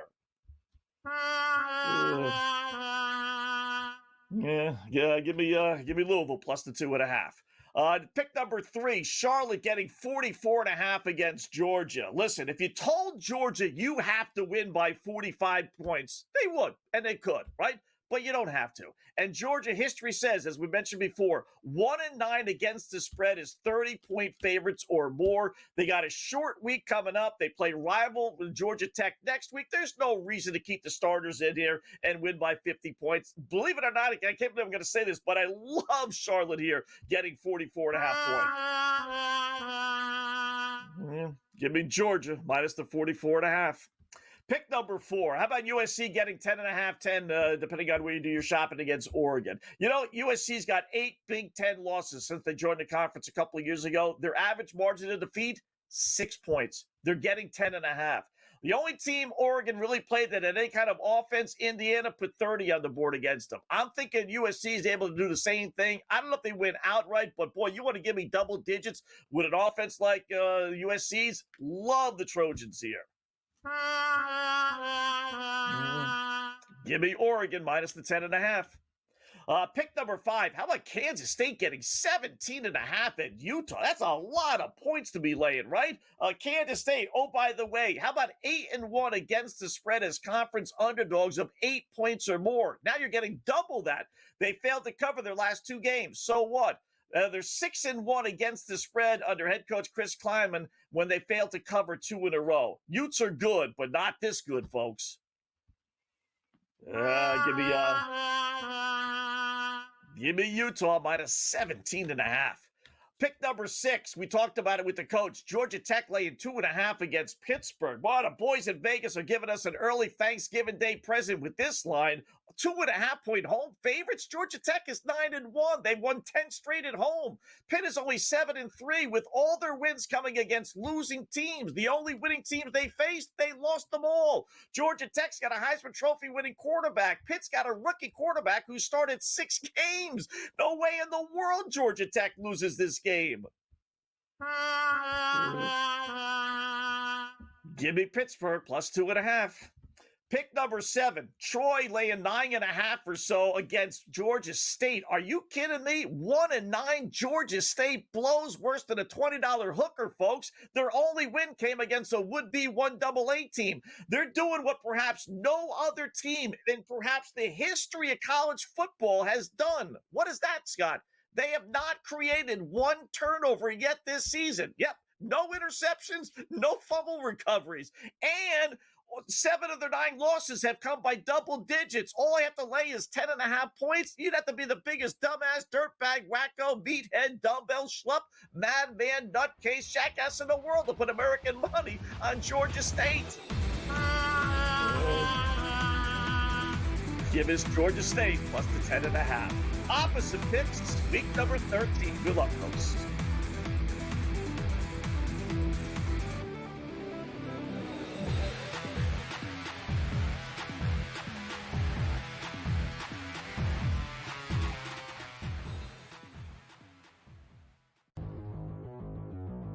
You need Justin Jefferson on that wall in the playoffs. Like, you got to go get him.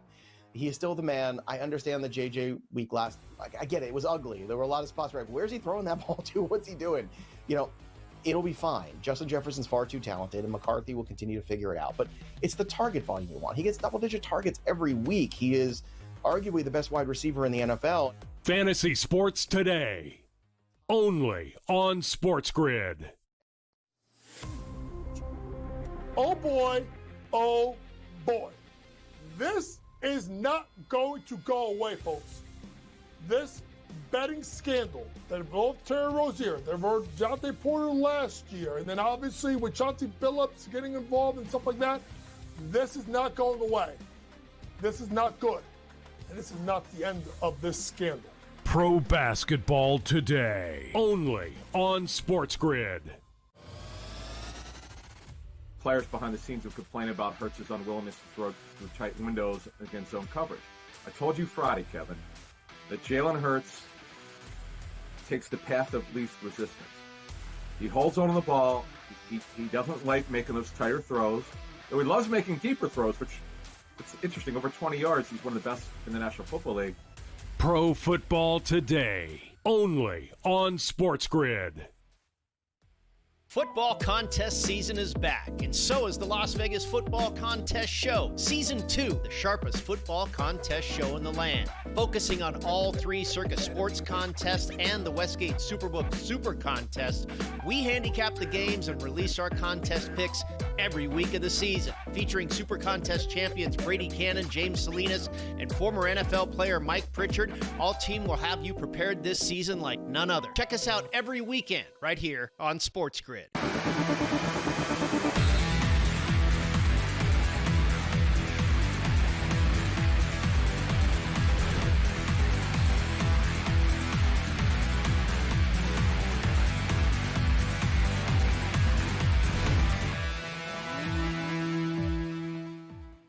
All right, welcome back. In-game live game day here on the Grids. College football picks are in. We got Mark Zitto coming up in about 10 minutes or so. We'll do some more college football talk with him. So got a bunch of games going on here, Gabe. We'll start with college football. Why not? Getting nothing offensively. I hope people didn't bet the over. Neither one of us suggested that. 7-3 still.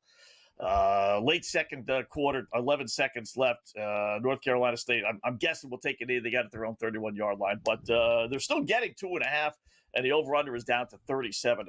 And then we got Hawaii and UNLV kicking off in about an hour or so. Florida State have not won on the road in like 3 years. And it's funny, we just had the coach on, Terry Bowden, who obviously has family connections to the program with a great Bobby Bowden, so he watches every FSU game.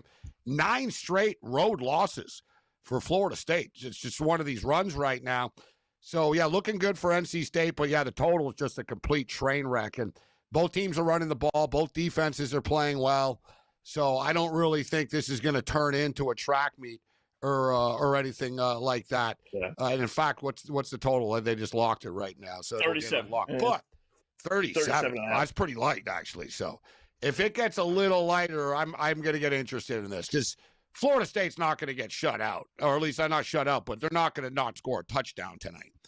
They've moved the ball. There's been a couple of times where they move the ball, but they get stopped, they go backwards, they get penalties. So they've only got 3 points right now. But I rolled the dice tonight, guys, and taking the under 129.5 in the first half. That was part of the opening pickoff plays with the Chicago Bulls and the Miami Heat. Cash it. They get to 122. Oof, 130 points is high. That's a lot of points. A lot. Yeah. Yeah. So we win the game. We cash it, but the game is a rout right now. and we're on the right side of this. We gave it to Miami Heat. We went head-to-head on this, Scott. Telling you, bro, teams that are back in their first home game after road trips, I hate, it's a fade for me. It's an automatic fade almost. And I didn't know the Heat were this good, actually. I didn't think they were that good. If you look at their roster, I don't know how they're winning games. They're 10-5 against the spread. They don't even have Tyler Hero, who I think is overrated anyways. But Norman Powell is their star, and they're killing teams. They're up by 20 right now, Scott. It's 75-55 for the Miami Heat. I'm telling you, ever since the poor guy's house burnt down, I don't know if they've lost more than 1 or 2 games. The burn the house down system. It inspired them somehow. I was reading about them today. He's mad. Maybe he's in a bad mood, Coach. Maybe he's in a bad mood, and the practices are crisper. Practices are crisper and stuff like this. He's got to move in with the ex-wife or something until his house is built. So. But they're running a different offense. This year I was reading up on it. Not that they're necessarily running and gunning, but they are running and gunning. It's no more pick and roll offense like every team in the NBA runs. The players have they have a green light to shoot. Everyone's got a green light. Yeah. So you got a green light to shoot now if you're on Miami. They have to adapt a little bit too. Players sort of like we talk about with the Carolina Hurricanes. Yeah. Players don't want to play in a system you know what I mean? That whole winning thing. Players don't care. They get a ring, They'd rather be an 8-time All-Star and have a $300 million shoe deal and score 28 points a night. And, you know what I mean? If you're playing for Pat Riley and Eric Spoelstra, you can't do it. Right? Players are like, man, I don't want to grind out every night and that Heat culture stuff, right? And you notice, Scott, players aren't signing with him anymore, right? That thing is a thing of the past. So I think it's kind of like a conscious effort of, if we've got to sort of get with the times now. And I think Eric Spoelstra is kind of worn out. He probably just doesn't want to argue with the modern player, right? Well, I was going to say, think about it, Gabe, also. There comes a point when you realize, you know what, my team sucks. And you said it. You look at their roster, it's who would you want outside of Tyler Hero? And he's not even playing right now. But notice all the teams that suck. What do they all have in common? They all score 130 points a game and give up 150. Whether it's the New Orleans Pelicans, the Sacramento Queens, the Washington Wizards.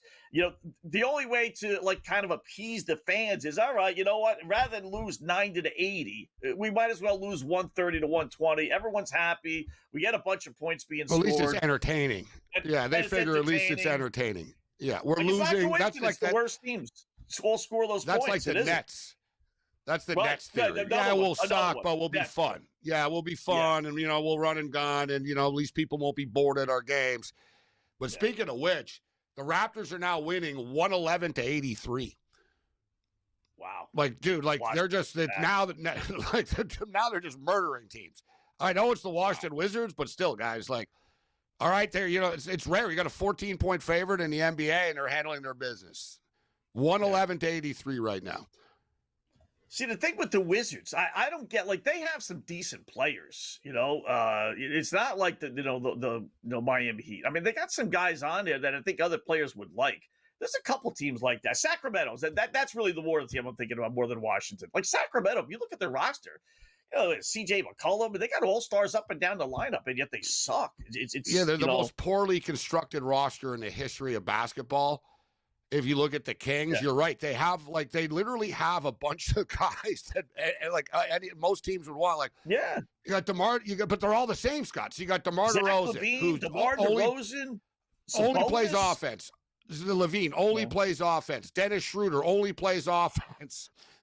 Russell Westbrook, who's a nut job that's running around just doing whatever Russ is going to do. You have literally 5 undisciplined, sort of the same NBA vet that can give you 25 points, but they ain't stopping anybody, right? And they're all about, listen, I score 23 a night and I make $40 million a year because I score 23 a night, and I like it this way. DeMar DeRozan brought it up on a podcast. He goes, yeah, maybe I won't win a championship, but I'm going to stay in the league for 20 years. I'm going to make a lot of money. And he's right. Yeah. DeMar DeRozan, Scott's going to retire $500 million or something. It's insane, the amount of money some of these guys make with longevity in the NBA.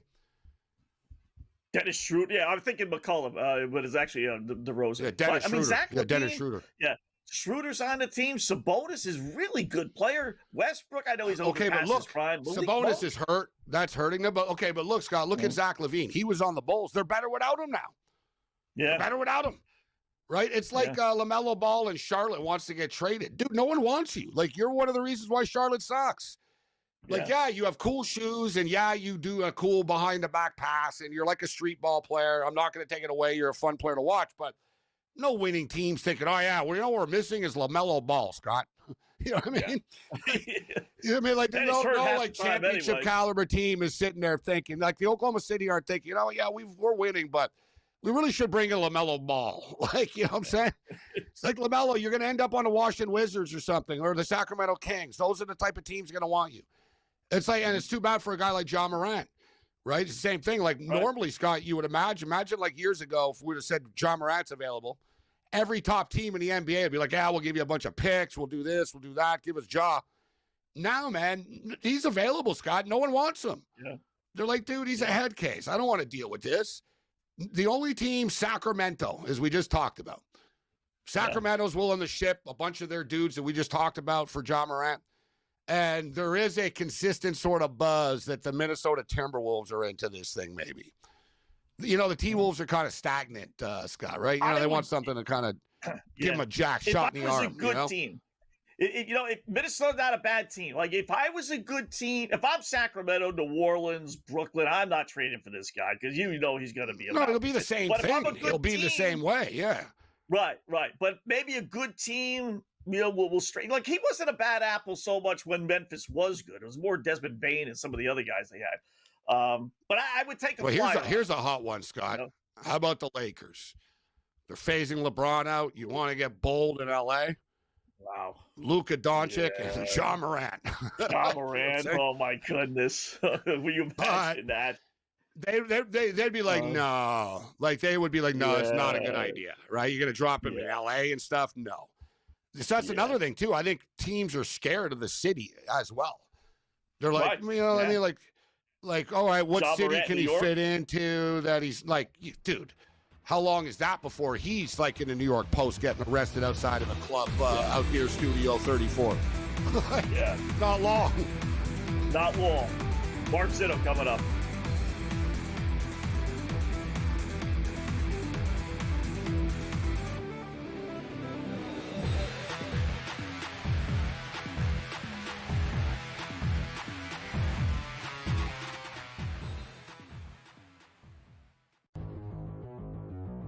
You need Justin Jefferson on that wall in the playoffs. Like, you got to go get him. He is still the man. I understand the JJ week last. Like, I get it. It was ugly. There were a lot of spots where, like, where's he throwing that ball to? What's he doing? You know, it'll be fine. Justin Jefferson's far too talented, and McCarthy will continue to figure it out. But it's the target volume you want. He gets double-digit targets every week. He is arguably the best wide receiver in the NFL. Fantasy Sports Today, only on SportsGrid. Oh boy, oh boy. This is not going to go away, folks. This betting scandal that involved Terry Rozier, that involved Jonte Porter last year, and then obviously with Chauncey Billups getting involved and stuff like that, this is not going away. This is not good. And this is not the end of this scandal. Pro Basketball Today, only on SportsGrid. Players behind the scenes will complain about Hurts's unwillingness to throw through tight windows against zone coverage. I told you Friday, Kevin, that Jalen Hurts takes the path of least resistance. He holds on to the ball. He doesn't like making those tighter throws. Though he loves making deeper throws, which it's interesting. Over 20 yards, he's one of the best in the National Football League. Pro Football Today, only on SportsGrid. Football contest season is back, and so is the Las Vegas Football Contest Show. Season 2, the sharpest football contest show in the land. Focusing on all three Circus Sports contests and the Westgate Superbook Super Contest, we handicap the games and release our contest picks every week of the season. Featuring Super Contest champions Brady Cannon, James Salinas, and former NFL player Mike Pritchard, all team will have you prepared this season like none other. Check us out every weekend right here on SportsGrid.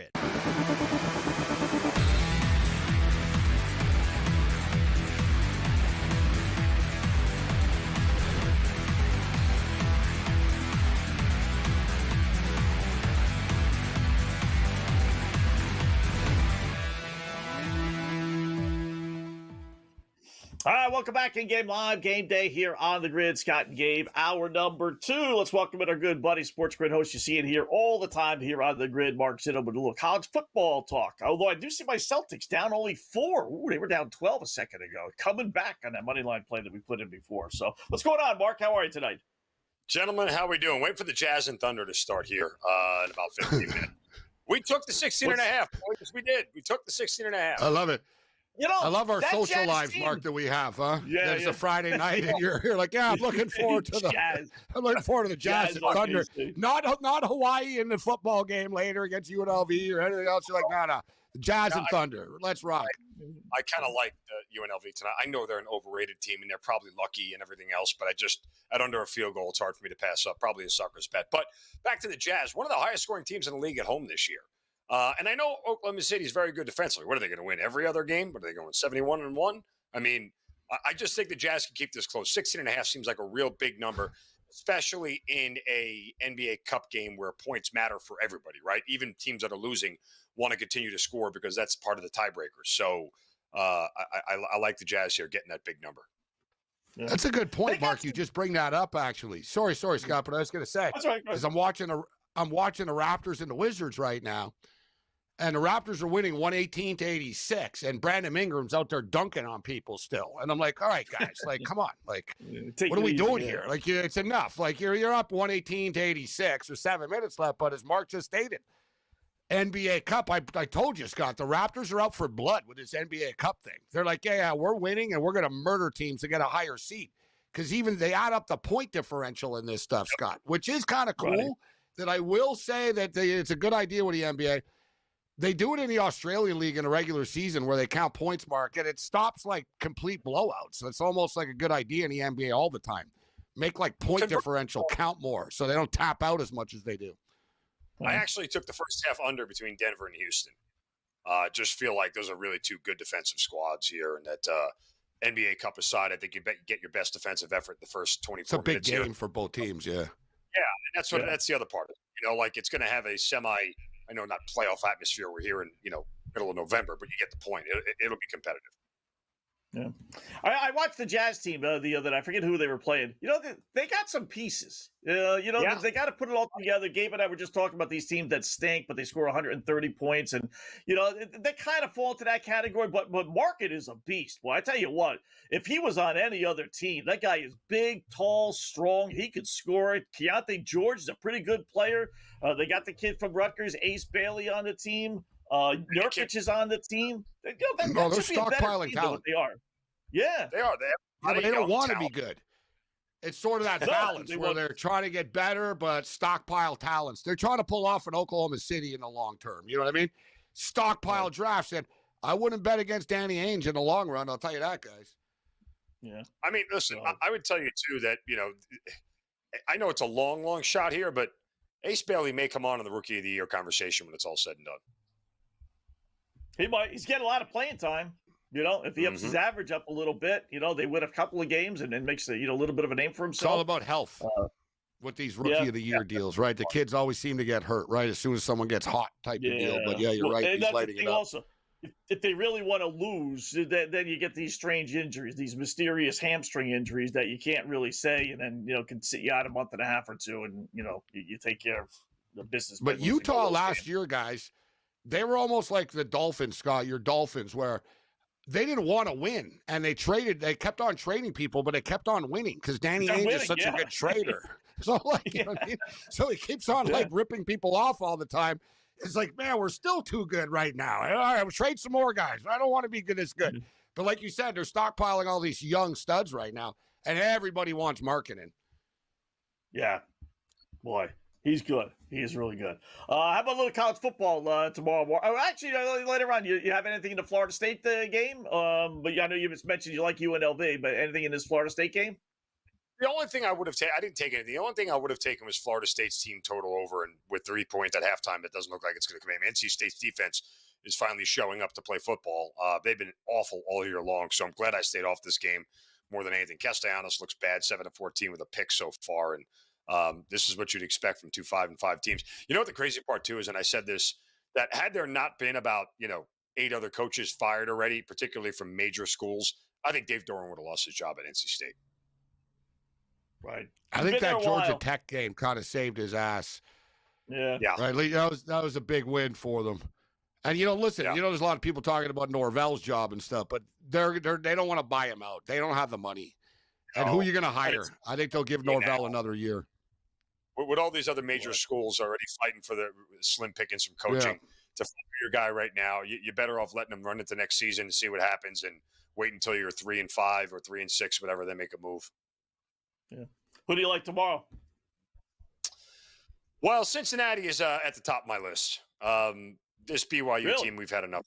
Yeah, we've had enough of the Fugazi that Bachmeier and the BYU Cougars have been, and it was proven against. You love to pick on good teams. You think they're lucky. I noticed, Mark. You're like, I've had enough of BYU. I mean, it's just, look, you got a night game at Nippert. That's number one. Number two, BYU, if you look at the last 5 games in rushing, they've given up at least 148 yards rushing to every single team that they've played. And that's not a good recipe against a team like Cincinnati that runs the ball really well. And Sorsby controls the offense, 22 picks, 4 interceptions on the year. Like, this does not set up well for them, for BYU to go into Cincinnati at night and try to win a game here. Cincinnati's still mathematically alive for the other spot in the Big 12 title game. Obviously, they need some things to break their way with. A bunch of 2-loss teams that they beat BYU straight up. That's obviously going to help them. But, there's enough here for Cincinnati to be motivated enough to win this game. And I generally just think that BYU has been a little bit overinflated when you look at, the games that they've won. I know they won a road game against Iowa State, but go back to Arizona. It was a game in double overtime they needed. They barely beat Utah. They got smoked by Texas Tech. I know TCU didn't provide much of a challenge last week, but nobody does in Provo at night. Now out on the road, it's the the Bearcats for me. All right. Final game as well at home for the Bearcats. So senior night, if that means anything, also get a little extra oomph into the lineup. So Cincinnati getting 2.5 at home against BYU. Mark, great job as always, man. Appreciate it. And I'm sure we'll be talking to you soon.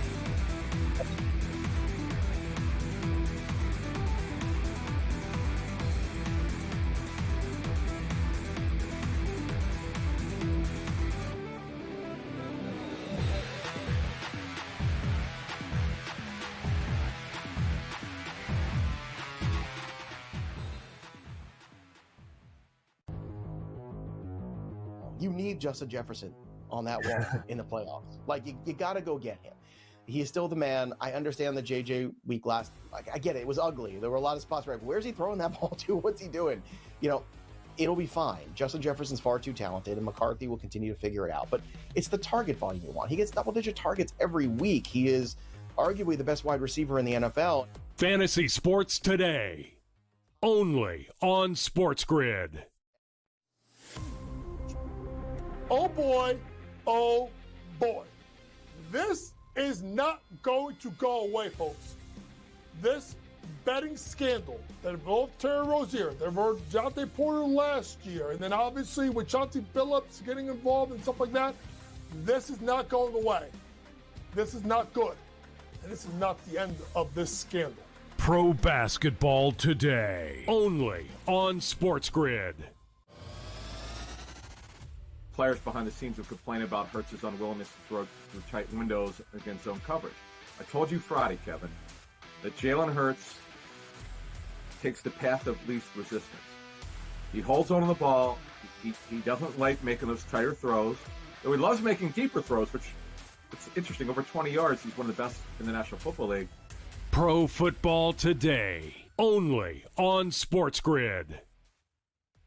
Football contest season is back, and so is the Las Vegas Football Contest Show. Season 2, the sharpest football contest show in the land. Focusing on all 3 Circus Sports contests and the Westgate Superbook Super Contest, we handicap the games and release our contest picks every week of the season. Featuring Super Contest champions Brady Cannon, James Salinas, and former NFL player Mike Pritchard, all team will have you prepared this season like none other. Check us out every weekend right here on SportsGrid.